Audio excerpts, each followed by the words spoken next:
Hello again there. I am here with Austin. Austin, what do you do here at McCamey? Hey, I'm Max, volunteer manager. All right, so we've had a lot of animals, I'm sure, coming in lately. Absolutely. What are you guys dealing with space-wise? So we have about 175 kennels for humane spaces for dogs. And right now, honestly, we're pushing over 300. Oof. So we're having to find dogs that are going to be buddies and buddy them up in their kennels. We have dogs in all of our offices. We have dogs that are out in our lobby in pop-up kennels. And ideally, that's not the best space for them. But because we are committed to never euthanizing for time or space, we always make sure that we have a humane space available for the dogs for however long they need. Absolutely. And how about cats? It's the same story with cats. I mean, we've got a bunch of them running around here. We are at a precipice of kitten season. Okay. And so we have had hundreds and hundreds of kittens come in through our doors over the last few months. We have an incredible foster team that is in charge of getting any of those little kittens out into homes, so that way they're not picking up any yucky viruses or diseases here in the shelter. Once the kitten gets to be about 8 weeks old or about 2 pounds, then they can come in and get fixed and get put up for adoption. But until then, we always need folks to help us out and foster these babies because we don't want them to get sick. Yeah, and this is a new room that you guys said that you have. This is the kitten room. Yeah, so this is called the Purr Porch. It's one of my personal favorites. Purr Porch. Especially in the morning because the sun comes in through the windows and all the kittens are laid out on the floor charging in the sunlight. They're recharging. It's really, really cute. But, you know, we've got lots of babies. We're trying to get them all adopted. So if y'all are in the market for a new cat or kitten, please come see us because we have plenty for you. Actually, much like dogs, if I could adopt all these kittens, I absolutely would. I would have to get one of those allergy shots for sure every single week. Well, thank you so much, Austin. No problem. Thank you.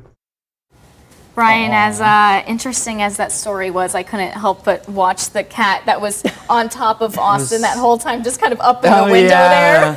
Yeah, he was a cutie. Yeah, no, even that one friend I made that came on my shoulder, Piglet, he was purring on my shoulder when he was there. Look at him, there he is. Honestly, I've never been closer to adopting a cat in my life, but I know that if I would have gotten him, even just that, him sitting on my shoulder. Sneeze fest. It wasn't sneezes, but eyes were watering, and it's just, I need to get allergy shots because they've got this overpopulation problem. And when I was there, just meeting Austin in like the volunteer room, one of the offices was closed off because they had a dog give puppies. Wow. And they're just give birth to puppies in an office. Like they're using whatever space they can get. And this room, you know, it seemed really sad when I walked in there, but they try their best to kind of recycle the dogs to make sure that every dog gets to be outside and just have the space. And they take turns inside the rooms where they're all just shoved, 5 dogs to a room in a cage. It's sad. Yeah. And they will do it humanely because they are not a kill shelter. They will not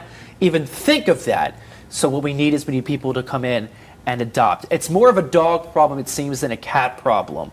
But much like with cats, I'm also allergic to dogs, so I can't do anything to help. Even the less permanent situation, maybe even fostering an animal just to get them out of that overcrowded shelter for some time. And they do have kind of sleepover events, like not really sleepover events, not an event, but you can have like a dog for a weekend where you just kind of get them out of those cages and just into your house, and then maybe you can adopt them. Yeah. I know that one of our reporters had that same thing. Those opportunities can be amazing because I've heard stories of people fostering a dog knowing that it might necessarily not be a time when they could adopt a dog, but they're like, let me take a buddy out for a day. They're on a walk. They end up by meeting someone out who says, who is this? Who's this dog? And then the dog ends up by getting adopted just because they were out on a walk and someone saw them and ended up by falling in love with them. So even just taking those dogs out for a foster day for one of those dog sleepovers, so they can meet some of the other people in the community who may be ready and looking to adopt a furry friend. Or just if you're on the fence, like we've talked about, if you just are you just want to kind of see what that animal's like.